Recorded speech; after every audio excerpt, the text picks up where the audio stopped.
You noticed this morning that Sears Roebuck has found a way to compensate the ordinary employees by capital gains, which I never realised before. It is not the effect of the pension plan. Mr. Graham, it is provided you have got a Sears Roebuck type of company.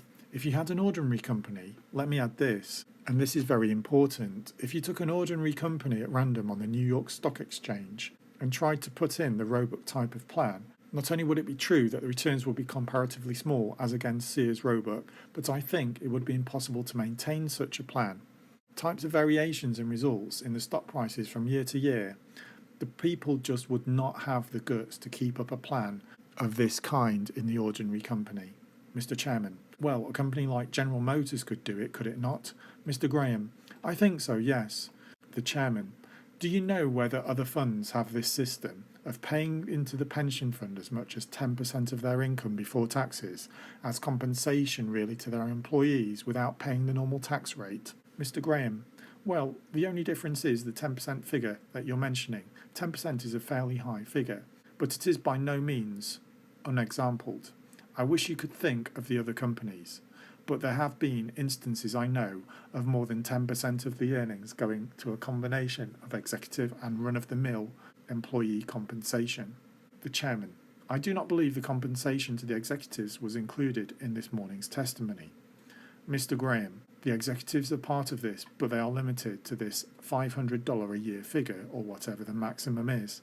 The Chairman, I meant in addition to that they have bonuses and stock options, which is in addition to the participation in the pension fund. Mr. Graham, that is correct, sir. The Chairman, which may result in an overall figure beyond 10%. Mr. Graham, yes. The Chairman, what do you think of that? Mr. Graham, there are two parts to it. In the first place, I think it is a remarkably good device for establishing the proper relationship between the business and its employees and a fair treatment of profits.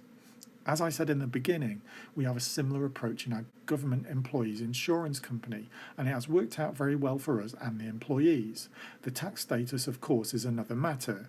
It is a very favourable tax status in these plans that the Congress adopted, and I am sure knowing full well what the consequences would be, with the intention of encouraging this kind of development in corporate business and in the position of corporate employees.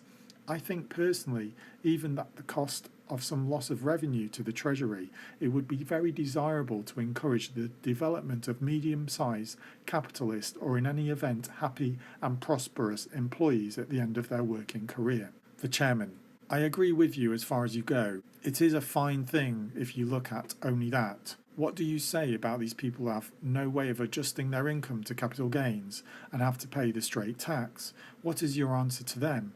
Do you say, well, it is too bad? Or how do you justify one set of employees receiving compensation and paying only capital gains rates, and another set doing almost the same thing, paying another rate?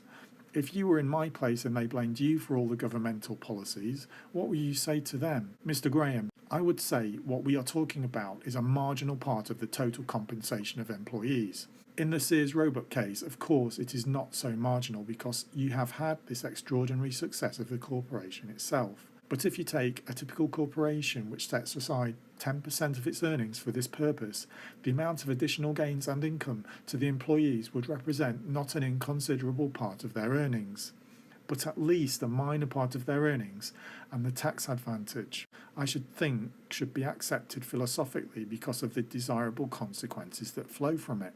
The Chairman, supposing they devoted 50%, supposing they reduced everybody's wages and transferred that to 50% payment into the fund, if you can accept the principle, why could you not pay them all on a capital gains basis?